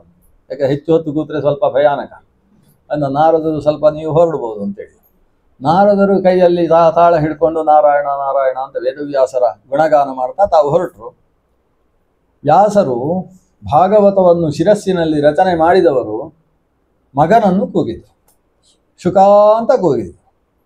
ಶುಕಾಚಾರ್ಯರು ಓಡಿ ಬಂದು ಎದುರುಗಡೆ ಪದ್ಮಾಸನ ಹಾಕಿಕೊಂಡು ವ್ಯಾಸರ ಮುಂದೆ ಕೂತು ಇವರು ಭಾಗವತ ಹೇಳಲಿಕ್ಕೆ ಶುರು ಮಾಡಿದರು. ಆಮೇಲೆ ಶುಕಾಚಾರ್ಯರಿಗೆ ಗೊತ್ತಾದದ್ದು ಭಾಗವತ ಮುಗಿದಾಗಲೇ. ಅಷ್ಟರಲ್ಲಿ ಸುಮಾರು ಒಂದು 10-18 ದಿವಸ ಕಳೆದೋಗಿತ್ತಂತೆ. ಈ 18 ದಿವಸ ಸಂಧ್ಯಾವಂದನೆ ಇಲ್ಲ, ಊಟ ಉಪಹಾರಗಳಿಲ್ಲ, TV ಸೀರಿಯಲ್ ನೋಡುವುದಂತೂ ಇಲ್ಲವೇ ಇಲ್ಲ, ಯಾವುದೂ ಇಲ್ಲ, ಸಂಧ್ಯಾವಂದನೆಯೂ ಇಲ್ಲ. ಭಾಗವತ ಹಗಲು ರಾತ್ರಿ ಭಾಗವತ ನಡೆಯಿತು. ಭಾಗವತದಲ್ಲಿ ಕೊನೆಗೆ ನಮ ಸುರ ಋಷಭಾಯ ನಮಃ ಸನಾತನಾಯ ಅಂತ ಯಕಾರದಲ್ಲಿ ಭಾಗವತ ಮುಗಿದದ್ದೇ ತಡ ಈ ಶಿಷ್ಯನಾದಂತಹ ಶುಕ ಆ ಭಾಗವತವನ್ನು ಹೊತ್ತುಕೊಂಡು ನಮ್ಮ ನೇಮಿಷಾರಣ್ಯಕ್ಕೆ ಬಂದದ್ದಲ್ಲಿಂದ. ಹಾಗೆ ಭಾಗವತವ ಉಳಿದದ್ದನ್ನೆಲ್ಲ ಬೇರೆ ಬೇರೆಯವರಿಗೆ ಕೊಟ್ಟವರು. ಇತಿಹಾಸ ಪುರಾಣಾನಾಂ ಇತಿಹಾಸ ಪುರಾಣಾನಾಂ ಪಿತಾಮೇ ರೋಮಹರ್ಷಣಃ. ಉಗ್ರಶ್ರವಸ್ಸು ಸೂತ ಪುರಾಣಿಕರ ತಂದೆಯಾದ ರೋಮಹರ್ಷಣನಿಗೆ ಇತಿಹಾಸ ಪುರಾಣಗಳನ್ನು ಕೊಟ್ಟರೆ ಶ್ರೀಮದ್ ಭಾಗವತವನ್ನು ಕೊಟ್ಟದ್ದು ಮಗನಾದ ಶುಕಾಚಾರ್ಯರಿಗೆ. ಹೀಗೆ ಭಾಗವತ ಬಂದದ್ದು ಹೇಗೆ ಅಂತ ಕೇಳಿದರೆ ವೇದವ್ಯಾಸರಿಗೆ ನಾರದರಿಂದ ಬಂದದ್ದು ಭಾಗವತ. ನಾರದರು ಹೇಳುವಾಗ ಹೇಳಿದ್ರು, ನನಗೆ ಈ ಭಾಗವತವನ್ನು ಚತುರ್ಮುಖ ಬ್ರಹ್ಮ ಹೇಳಿದ್ದು ಅಂತ. ಚತುರ್ಮುಖ ಬ್ರಹ್ಮನ ಹತ್ರ ಹೋಗಿ ಕೇಳಬೇಕು, ನಿನಗೆ ಭಾಗವತ ಯಾರು ಕೊಟ್ಟದ್ದು? ಚತುರ್ಮುಖ ಬ್ರಹ್ಮನಿಗೆ ಸಾಕ್ಷಾತ್ ಶ್ರೀಮನ್ನಾರಾಯಣ ತಾನು ತನ್ನ ಬಾಯಿಯಿಂದ ನಾಭಿಕಮಲದಲ್ಲಿರುವ 8 ಕಿವಿಗಳಿಗೆ ಉಸಿರಿದ್ದಂತೆ. ಚತುರ್ಮುಖ ಬ್ರಹ್ಮ ತನ್ನ 8 ಕಿವಿಗಳಿಂದ ಭಗವಂತನ ಮುಖಾರವಿಂದದಿಂದ ಹೊರಬಂದಂತಹ ಆ ಭಾಗವತವನ್ನು ಕೇಳಿದ. ಅದನ್ನು 4 ಶ್ಲೋಕಗಳಲ್ಲಿ ನಾರದರಿಗೆ ಹೇಳಿದ. ಚತುಶ್ಲೋಕಿ ಭಾಗವತ ಅಂತ ಕರೀತಾರೆ. ಅಹಮೇವಾಸಂ ಅಂತ ಶುರುವಾಗ್ತದೆ. ನಾರದರು ಅದನ್ನು ಒಂದಷ್ಟು ವಿಸ್ತಾರ ಮಾಡಿ ವ್ಯಾಸರ ಮುಂದೆ ಒಪ್ಪಿಸಿದರು. ವೇದವ್ಯಾಸರು ಅದನ್ನು ಹೇಗೆ ರಚನೆ ಮಾಡಬೇಕು ಅಂತಹ ವ್ಯವಸ್ಥೆಯನ್ನು ಮಾಡಿ, ಅಧ್ಯಾಯಗಳು ಸ್ಕಂಧಗಳು ಅನ್ನೋ ವ್ಯವಸ್ಥೆ ಮಾಡಿ 12 ಸ್ಕಂಧ ಸಂಯುಕ್ತ ಶತವಿಚ್ಛೇದ ಸಂಯುತ 12 ಸ್ಕಂಧಗಳಿಂದ ಕೂಡಿದ 106 ಅಧ್ಯಾಯಗಳಿಂದ ಕೂಡಿರತಕ್ಕಂತಹ ಭಗವಂತನ ಮತ್ತು ಭಗವದ್ಭಕ್ತರ ಕಥಾರಾಶಿಯಿಂದ ಪ್ರಕಾಶಿಸತಕ್ಕಂತಹ ಶ್ರೀಮದ್ ಭಾಗವತದ ರಚನೆ ಮಾಡಿ ಅದನ್ನು ಶುಕಾಚಾರ್ಯರಿಗೆ ಕೊಟ್ಟರು. ಶುಕಾಚಾರ್ಯರು ನೈಮಿಷಾರಣ್ಯದಲ್ಲಿ ಪ್ರವಚನ ಮಾಡಿದರು. ಆಗ ಸಾವಿರಾರು ಕಿವಿಗಳು ಕೇಳಿದವರು ಆಮೇಲೆ ಮೆಲ್ಲ ಒಂದು ಪತ್ರದಲ್ಲಿ ಬರೆದದ್ದು ಆಮೇಲೆ ನಮ್ಮ ಬೆಂಗಳೂರಿಗೆ ಬಂದು ಪ್ರಿಂಟ್ ಆಯಿತು. ಅದನ್ನು ನಾವು ಓದಿ ನಿಮಗೆ ಪ್ರವಚನ ಮಾಡೋದು. ಇದು ಶ್ರೀಮದ್ ಭಾಗವತ ಆಗತ ಪದ್ಧತಿ ಅಂತ ಹೆಸರು. ಹೇಗೆ ಆಗಮಿಸಿತು ಅಂದರೆ ಶ್ರೀಮನ್ನಾರಾಯಣನ ಮುಖಾರವಿಂದದಿಂದ ನೈಮಿಷಾರಣ್ಯದಲ್ಲಿ ನಡೆದಂತಹ ಕಥಾಪ್ರಸಂಗದ ತನಕ ಆ ಶ್ರೀಮದ್ ಭಾಗವತದ ಆಗಮನ ಪದ್ಧತಿ. ಹೀಗೆ ಭಾಗವತ ವೇದವ್ಯಾಸರ ಮೂಲಕ ಲೋಕದಲ್ಲಿ ಶುಕಾಚಾರ್ಯರನ್ನು ನಿಮಿತ್ತೀಕರಿಸಿಕೊಂಡು ಲೋಕದಲ್ಲಿ ಪ್ರಸಾರವಾಯಿತು. ಹಾಗಾಗಿ ವೇದವ್ಯಾಸರು ಪ್ರಜ್ವಾಲಿತೋ ಜ್ಞಾನಮಯ ಪ್ರದೀಪ, ವ್ಯಾಸರ ಮೂಲಕ ಆರಿ ಹೋಗಿದ್ದಂತಹ ದೀಪ ಮತ್ತೆ ಪ್ರಜ್ವಲಿಸಿತು. ದೀಪ ಅಂದರೆ ಹೊರಗಿನ ದೀಪಗಳು ಆರಿ ಹೋಗ್ತವೆ. ಈಗ ಇಸ್ಲಾಮಾಬಾದಿನಲ್ಲೂ ಇವತ್ತು ಇಲ್ಲಂತೆ ದೀಪ. ಅದು ಹೊರಗಿನ ದೀಪಗಳು ಆರಿ ಹೋಗ್ತಾನೆ ಇರ್ತವೆ. ಆರಿ ಹೋದದ್ದು ಮತ್ತೆ ಬೆಳಗಬೇಕು ಅಂತಾದರೆ ಕೆಲವು ಸಲ ಕಷ್ಟ. ಆದರೆ ಹೊರಗಿನ ದೀಪ ಆರಿದ್ರೆ ಬೆಳಗಿಸಬಹುದು, ಯಾಕಂದರೆ ಆಕಾಶದ ಸೂರ್ಯ ಯಾವತ್ತಾದರೂ ಉದಯಿಸಿಯೇ ಉದಯಿಸ್ತಾನೆ, ಬೆಳಗಾಗ್ತದೆ. ಆದರೆ ಒಳಗಿನ ದೀಪ ಆರಬಾರದು ಅನ್ನೋದು ಬಹಳ ಮುಖ್ಯವಾದದ್ದು. ಹೊರಗಿನ ದೀಪವನ್ನು ಬೆಳಕು ಅಂತ ಕರಿತೇವೆ, ಒಳಗಿನ ದೀಪವನ್ನು ಜ್ಞಾನ ಅಂತ ಕರಿತೇವೆ. ಜ್ಞಾನದ ಬೆಳಕು ಯಾವತ್ತೂ ಆರಬಾರದು. ಜ್ಞಾನ ಹೋಗಿ ಅಜ್ಞಾನ ಬಂತು ಅಂತಾದರೆ ಅವ ಅಶುಚಿ ಅಂತ ಅರ್ಥ. ಯಾರು ಅಶುಚಿ ಅಂತ ಒಂದು ಪ್ರಶ್ನೆ, ಯಕ್ಷ ಪ್ರಶ್ನೆ. ಅದು ಧರ್ಮರಾಯನ ಉತ್ತರ ಏನು? ಅಜ್ಞಾನಿಯು ಅಶುಚಿ, ನಿದ್ದೆಯಿಂದ ಎದ್ದವ ಅಶುಚಿ. ಇದು ಉತ್ತರ. ನಾವು ಅಶುಚಿ ಯಾರು ಅಂತ ಹೇಳಿದರೆ ಯಾವುದೋ ಹೊಲಸು ಮುಟ್ಟಿದವ ಅಶುಚಿ, ಅಥವಾ ಅಂಥವನು ಅಶುಚಿ, ಇಂಥವನು ಅಶುಚಿ. ರಜೋದರ್ಶನಾದ ಅಶುಚಿ, ಮಗು ಹುಟ್ಟಿದ್ರೆ ಅಶುಚಿ 10 ದಿವಸ, ಇಲ್ಲ ಒಬ್ಬರು ಸತ್ತರೆ 10 ದಿವಸ ಅಶುಚಿ.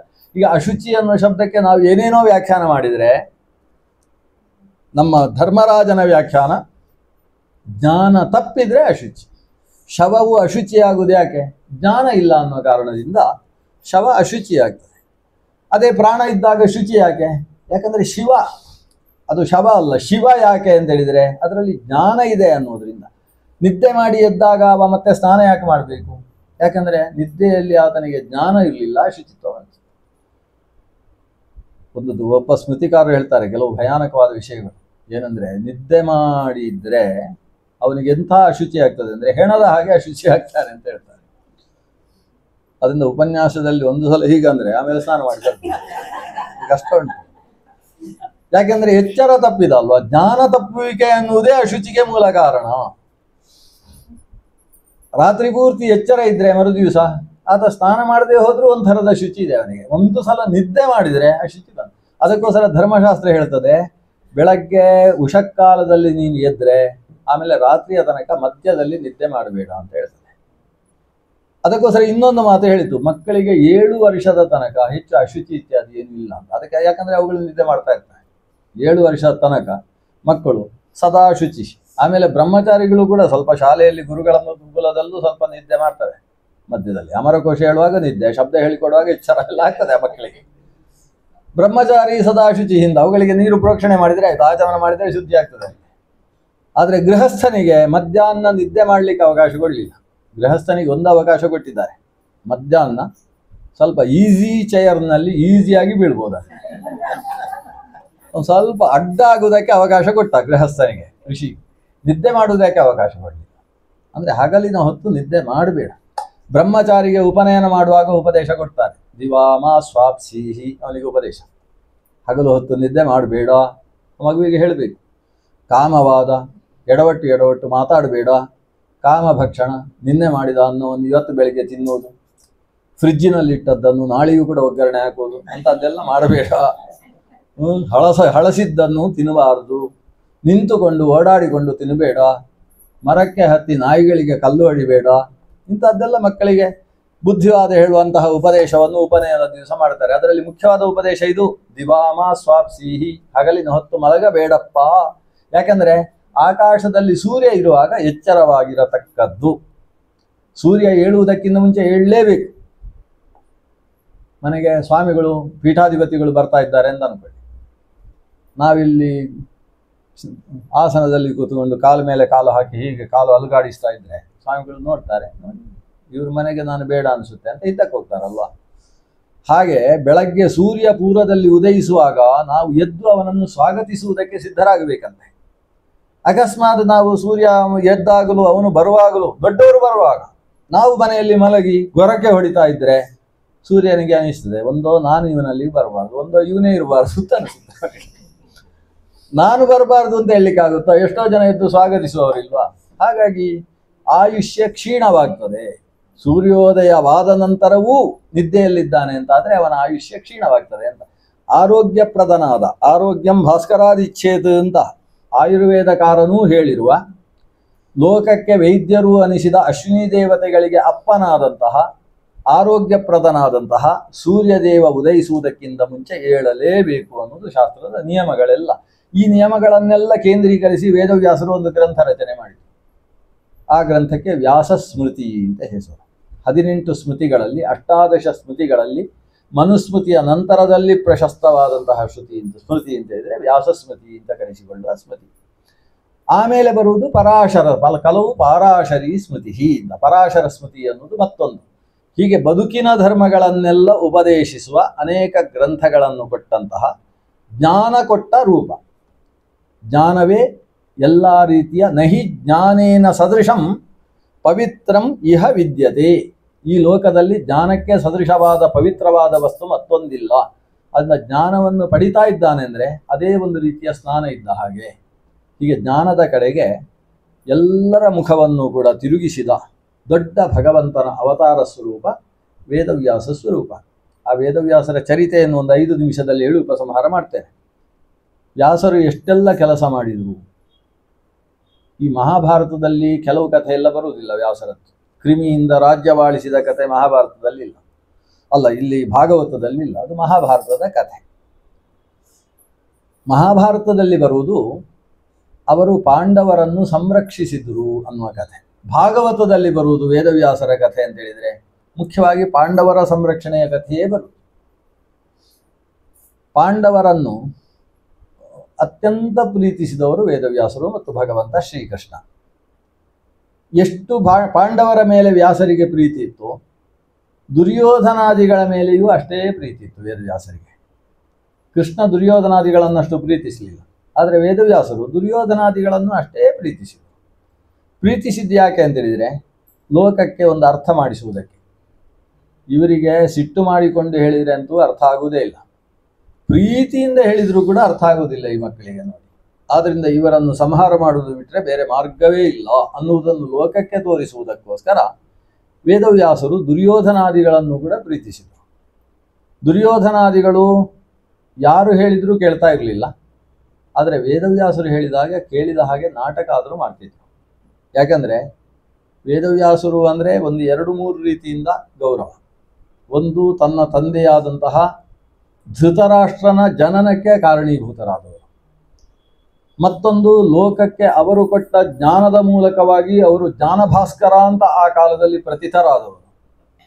ಜೊತೆಗೆ ಅವರು ಬೇರೆ ಋಷಿಗಳ ಹಾಗೆ ನಡ್ಕೊಂಡು ಊರಿಗೆ ಹೋಗ್ತಾ ಇದ್ದದ್ದಲ್ಲ, ಬೇಕು ಅನಿಸಿದಾಗ ಆ ಬೇಕು ಅಂತ ಯಾರಿಗೆ ಅನಿಸಿತೋ ಅಲ್ಲಿ ಪ್ರತ್ಯಕ್ಷರಾಗ್ತಾ ಇದ್ದವರು. ಇಂತಹ ಅತಿಮಾನುಷ ಶಕ್ತಿಯುಳ್ಳಂತಹ ವೇದವ್ಯಾಸರ ಮಾತನ್ನು ಯಾವತ್ತೂ ಕೂಡ ಹಿಂದೆ ಹಾಕ್ತಾ ಇರಲಿಲ್ಲ ದುರ್ಯೋಧನ. ಆದರೆ ಅವನಿಗೆ ಯಾವಾಗ ಯುವರಾಜ ಪಟ್ಟಾಭಿಷೇಕವಾಯಿತು ಆಮೇಲೆ ವೇದವ್ಯಾಸರು ಹೇಳಿದ ಹಾಗೆ ಯಾವುದನ್ನು ಕೇಳಲೇ ಇಲ್ಲ. ಅಲ್ಲಿಯ ತನಕ ವೇದವ್ಯಾಸರು ಎಷ್ಟೋ ಬಾರಿ ಅವನನ್ನು ಕರೆದರು. ಪಾಂಡವರನ್ನು ಸಂಹಾರ ಮಾಡುವುದಕ್ಕೆ ಅವ ಮುಂದಾಗಿದ್ದಾಗ ಇದರಿಂದ ನೀನು ಸಾಯ್ತಿ ಅಂತ ಅವನಿಗೆ ಜೋರು ಮಾಡಿ ಅವನನ್ನು ನಿಲ್ಲಿಸಿದ್ದಿದೆ. ಆದರೆ ಮುಂದಕ್ಕೆ ವ್ಯಾಸರು ಹೇಳಿದ್ದನ್ನು ಅವನು ಕೇಳಲಿಲ್ಲ. ಆ ಕಾರಣದಿಂದಲೇ ಅರಗಿನ ಮನೆಯಲ್ಲಿ ದಹನ ಮಾಡುವುದಕ್ಕೆ ಬೇಕಾದ ವ್ಯವಸ್ಥೆಗಳು ಘಟಿಸಿದವು. ದ್ಯೂತದ ಮೂಲಕವಾಗಿ ಅವರನ್ನು ಕಾಡಿಗೆ ಅಟ್ಟತಕ್ಕಂತಹ ಘಟನೆಗಳು ನಡೆದವು. ಕಾಡಿನಲ್ಲಿರಬೇಕಾದ್ರೆ ಘೋಷಯಾತ್ರೆ ಅನ್ನೋ ಒಂದು ವ್ಯವಸ್ಥೆಯನ್ನು ಮಾಡಿ ಕಾಡಿನಲ್ಲೇ ಪಾಂಡವರನ್ನು ನಾಶ ಮಾಡಿ ಬರಬೇಕು ಎಂದು ಹೊರಟದ್ದಾಯಿತು. ಆದರೆ ಶ್ರೀಕೃಷ್ಣನ ಅನುಗ್ರಹದಿಂದ ಕಾಡಿನಲ್ಲಿ ಪಾಂಡವರನ್ನು ಕೊಲ್ಲುವುದಕ್ಕಾಗಲಿಲ್ಲ ಕೌರವರಿಗೆ. ಕೌರವರು ಗಂಧರ್ವರ ಕೈಯಲ್ಲಿ ಸೆರೆ ಸಿಕ್ಕಿದ ಕೌರವರನ್ನು ಬಿಡಿಸುವುದಕ್ಕೆ ಭೀಮಸೇನಾರ್ಜುನರೇ ಬರಬೇಕಾದ ಪ್ರಸಂಗ ಬಂತು. ಹೀಗೆ ಮೂಗು ಮಣ್ಣು ಮಾಡಿಕೊಂಡು ಭೀಮಸೇನನಿಂದ ಪ್ರಾಣ ಭಿಕ್ಷೆಯನ್ನು ಪಡೆದು ತಲೆ ತಗ್ಗಿಸಿಕೊಂಡು ದುರ್ಯೋಧನಾದಿಗಳು ಊರಿಗೆ ಬರುವ ಹಾಗಾಯಿತು. ಆದರೆ ಅಲ್ಲೇನಾಯಿತು, ದುರ್ಯೋಧನ ಊರಿಗೆ ಬರಲಿಕ್ಕೆ ಹೇಳಲಿಲ್ಲ. ನಾನು ಇಷ್ಟು ಅವಮಾನಿತನಾಗಿ ನಾನು ಊರಿಗೆ ಬರುವುದಿಲ್ಲ, ನಾನು ಆತ್ಮಹತ್ಯೆ ಮಾಡಿಕೊಳ್ತೇನೆ ಅಂತ ಕೂತ. ಕರ್ಣನೇ ಓಡಿ ಬಂದು ಹೇಳಿದ, ಇಲ್ಲ, ಭೀಮಾರ್ಜುನರೆಲ್ಲ ನಿನ್ನ ಸೇವಕರಲ್ವ, ನೀನು ರಾಜ ಅಲ್ವ, ಸೇವಕರು ರಾಜನಿಗೆ ಉಪಕಾರ ಮಾಡಿದರೆ ಅದೇನು ಅವಮಾನದ ಕಥೆ ಅಲ್ಲ, ನೀನು ಬರ್ಬೋದು ಅಂತ ಏನು ಹೇಳಿದ್ರು ದುರ್ಯೋಧನ ಒಪ್ಪಲಿಲ್ಲ. ಕೊನೆಗೆ ವೇದವ್ಯಾಸರು ಬಂದು ಉಪದೇಶ ಮಾಡಿ ದುರ್ಯೋಧನನನ್ನು ಅಷ್ಟು ಪ್ರೀತಿ ದುರ್ಯೋಧನನ ಮೇಲೆ, ಅವನದ್ದು ಪಾಪದ ಕೊಡ ತುಂಬುವಲ್ಲಿ ತನಕ ಬದುಕಿರಬೇಕು ಅಂತ, ಮಧ್ಯದಲ್ಲಿ ಅವ ಸಾಯಬಾರದು. ಇಡೀ ಮಹಾಭಾರತದ ಕಥೆ ಅದು ವೇದವ್ಯಾಸರು ಕಥೆ ಕಪೋಲ ಕಲ್ಪಿತವಾಗಿ ಬರೆದ ಕಥೆ ಅಲ್ಲ. ಯಾವಾಗ ಮಹಾಭಾರತ ಬರೆದ್ರು ವೇದವ್ಯಾಸರು? ಧೃತರಾಷ್ಟ್ರ ಹುಟ್ಟುವುದಕ್ಕೆ 597 ವರ್ಷ ಮುಂಚೆ ಇವರು ಮಹಾಭಾರತ ಬರೆದದ್ದು. ಅಂದರೆ ಮಹಾಭಾರತ ಬರೆದ ಮೇಲೆ ಸುಮಾರು 600, 700, 800 ವರ್ಷ ಆದಮೇಲೆ ಮಹಾಭಾರತದ ಕಥೆ ನಡೆದದ್ದು.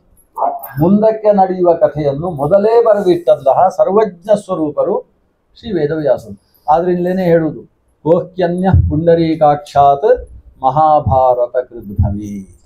ಭಗವಂತ ನಾರಾಯಣನಲ್ಲದೆ ಯಾರಪ್ಪ ಮಹಾಭಾರತದಂತಹ ಗ್ರಂಥವನ್ನು ರಚಿಸುವುದಕ್ಕೆ ಸಾಧ್ಯ? ಮುಂದಕ್ಕೆ ಹೀಗಾಗ್ತದೆ ಅನ್ನುವುದನ್ನು ಒಂದು ಸ್ವಲ್ಪವೂ ವ್ಯತ್ಯಾಸವಿಲ್ಲದೆ ಮೊದಲೇ ನಿರೂಪಿಸಿ ಅದರ ಹಾಗೇ ಕಥೆ ನಡೆಯುತ್ತಲ್ಲ. ಆದ್ದರಿಂದ ಸರ್ವಜ್ಞ ಸ್ವರೂಪಿಯಾದಂತಹ ಭಗವಂತನೇ ವೇದವ್ಯಾಸನಾಗಿ ಅವತರಿಸಿದ್ದಾನೆ ಅನ್ನುವುದು ಅವರು ಮಹಾಭಾರತವನ್ನು ರಚಿಸಿದ್ದಾರೆ ಅನ್ನುವ ವಿಷಯದಿಂದಲೇ ನಮಗೆ ಸ್ಪಷ್ಟವಾಗತಕ್ಕಂಥದ್ದು. ಅಂತಹ ವೇದವ್ಯಾಸರು ಆ ಯಮುನಾ ದ್ವೀಪದ ಮಧ್ಯದಲ್ಲಿ ಅವತರಿಸಿದ್ರಲ್ಲ, ಆ ಅವತರಿಸಿದ ದಿನ ಯಾವುದು ಅನ್ನೋದನ್ನು ಲೆಕ್ಕಾಚಾರ ಇಟ್ಟಿದ್ದಾರೆ ವೇದವ್ಯಾಸರಿಗೆ. ಇಲ್ಲಿ ಹೋದರೆ ತುಂಬ ಕಷ್ಟ ಇದೆ, ಯಾರಿಗೂ ಗೊತ್ತಿಲ್ಲ.